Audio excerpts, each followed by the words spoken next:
Father is on the run tonight, charged with killing his 3 young daughters in Washington state. His family tells us he has ties to Pewaukee. Police in Wenatchee, Washington are now searching for him.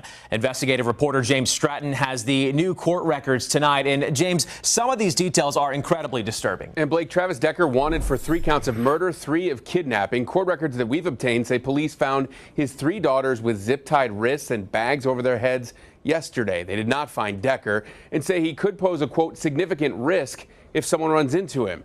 Police say they found the bodies of his daughters near his vehicle at a remote campground near Wenatchee yesterday. You can see the center part of the state.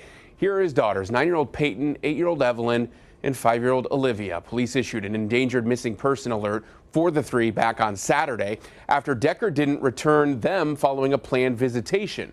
Again, this is the man that Wenatchee, Washington police are looking for. His name is Travis Decker. They're asking for the public's help to find him.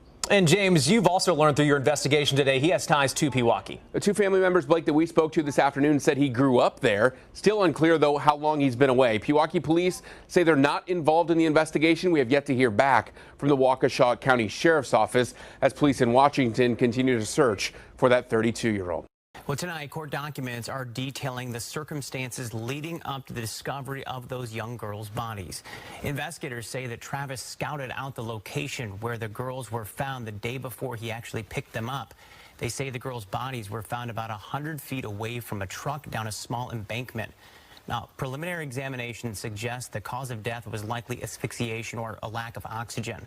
The Chelan County coroner took custody of their bodies and has since identified them as Peyton, Evelyn, and Olivia. 3 little girls that the police labeled as endangered missing persons is now a full-on manhunt for just one man, their father, and presumably their killer. We told you last night about 9-year-old Peyton Decker and her 2 little sisters, Evelyn, age 8, and Olivia, age 5. They were picked up last Friday by their dad, Travis Decker, who somehow had a custody arrangement with their mom, even though he was homeless and mentally unstable. He spent his nights in motels and campgrounds and sometimes his truck, police said. Nevertheless, court documents say he was permitted to see his girls every other weekend, but not overnight. And so, on Friday evening, when Peyton, Evelyn, and Olivia weren't back in their own beds, their mother feared the worst. And today those fears came true when a forest deputy found Travis Decker's truck near a campground. Decker himself nowhere to be seen, but the officers soon found the bodies of his 3 little girls. So when he too is found, he will face 3 counts of first-degree murder and 3 counts of first-degree kidnapping. Until then, police say he is highly dangerous, a military veteran with wilderness training and borderline personality disorder. Which brings me back to the gut-wrenching question of how he had unsupervised visitation privileges in the first place.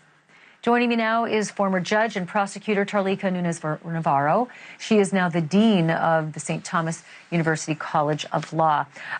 Judge, that's the question. How on earth could a man like that, who is homeless and who has borderline personality disorder, be given unsupervised custody of 3 little girls? Well, hi, Ashley.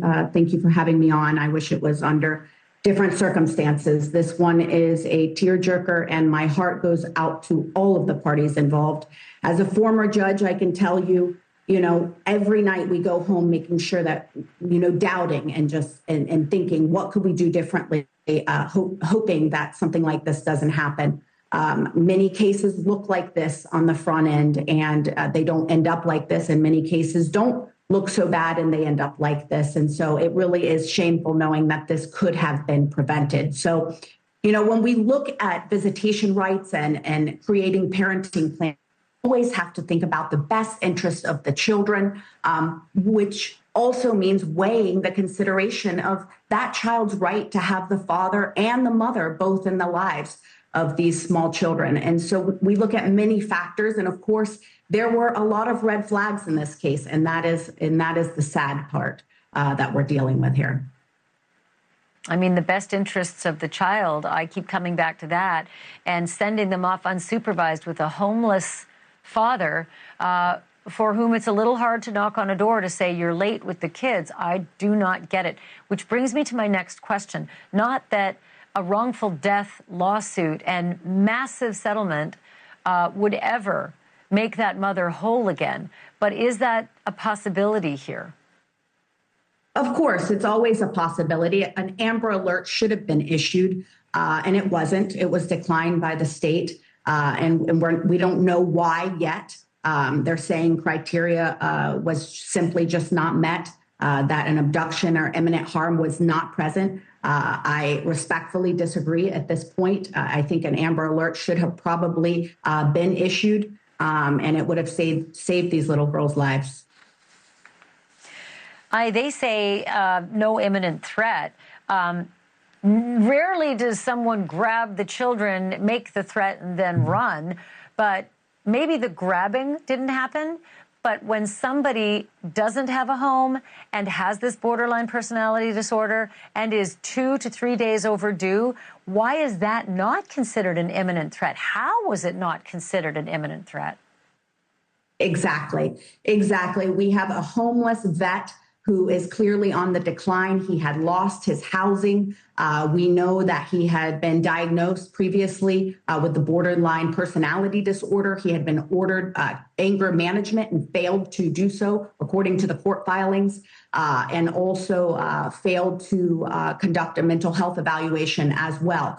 So we have all of these red flags. I would think that the law enforcement officers would take this into consideration. And I can tell you what, if I'm the attorney for that mother, I'm going to make sure I want to know that every single protocol is followed here. And if I'm the attorney for this guy, if he's ever found alive, good luck with an insanity defense, because he ran and he hid, which usually means insanity is the farthest rung you can reach for. Judge Navarro, great to have you. I so appreciate it. I wish it were under better circumstances.